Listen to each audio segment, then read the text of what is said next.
আসসালামু আলাইকুম বন্ধুরা। এই আমি এখন বর্তমানে সিলেট আছি, বাই বাই হ্যাচারিতে।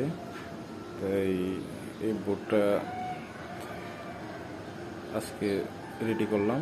রেডি করে মেশিনে ফিটিং করব। সব কিছু মোটামুটি রেডি হয়ে গেছে, একটু লাইনটা দিয়ে দেখা যাক।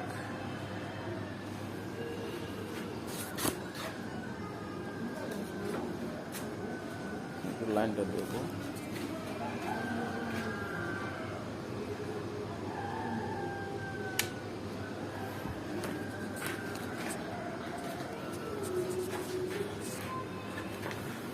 লাইনটা দিয়ে দেখা যাক কি হয়। লাইন এসে গেছে অলরেডি।